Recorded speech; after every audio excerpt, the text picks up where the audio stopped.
Bienvenue dans Itrema, la chronique littéraire de l'UFAL, l'Union des familles laïques. Itrema, une émission animée par notre chroniqueur attitré Philippe Foussier et présentée par Emmanuel Billier-Gauthier. Aujourd'hui, Itrema, épisode 7, est consacré à l'ouvrage de Marc Trévidic, Le roman du terrorisme. Bonjour Philippe. Bonjour Emmanuel. Alors, magistrat à la longue expérience dans ce domaine, Marc Trévidic propose une réflexion aussi insolite que documentée sur le terrorisme, ses sources, ses ressorts et ses ambitions. C'est peu dire que le juge Trévidic est habité par le terrorisme. Il va même jusqu'à se fondre en lui pour proposer un roman à la première personne dont le héros est l'objet de ses recherches.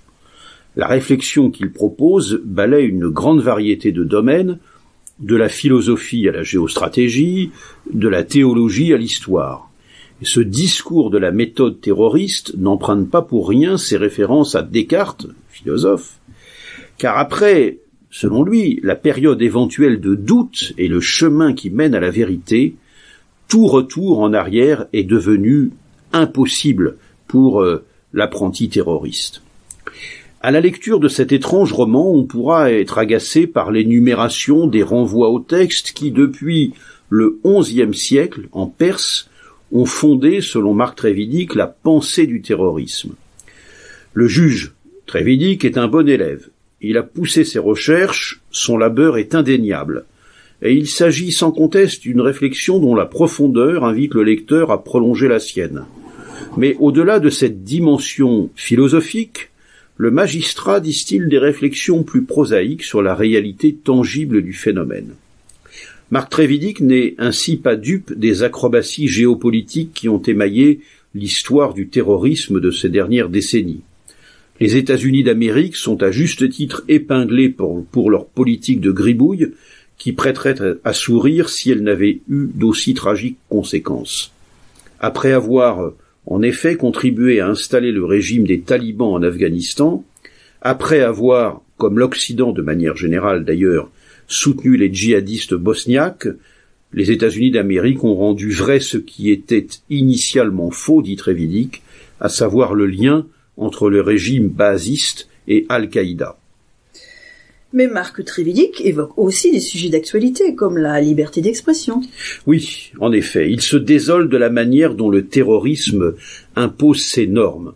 Je le cite. « Que ce soit au Danemark ou en France, les actions terroristes menées contre ceux qui avaient voulu, au risque de leur vie, garantir la liberté d'expression, avaient pour objectif de vous imposer, nous dit-il, un comportement contraire à vos valeurs. Le plus surprenant, poursuit-il, fut que certains esprits paradoxaux, au cœur de vos démocraties, avancèrent l'idée que la liberté d'expression devait avoir ses limites et qu'il fallait notamment ne pas blasphémer. Si les Britanniques, remarque-t-il, avaient raisonné ainsi dans les années 1980, Salman Rushdie ne serait plus de ce monde, assène-t-il avec raison. Le voyage au cœur du terrorisme que propose le juge Trévidic ne concerne pas que sa version islamiste, loin s'en faut, et ses réflexions sur le cas basque, sur la question corse, et surtout sur le terrorisme irlandais ne manquent pas d'intérêt. Quant à l'avenir, l'auteur ne le voit en rien débarrassé du fléau. Il dit « Le terrorisme du futur sera écologique. Les bouchers seront égorgés, les pêcheurs ébouillantés. Les tueurs feront sauter des centrales nucléaires dans le but de prouver qu'elles ne sont pas sécurisées et estourbiront les éleveurs de cochons avant de les donner à manger à leurs propres bêtes. » Voilà, alors après le fanatisme de l'ordre divin, nous menacerait peut-être donc celui de l'ordre naturel.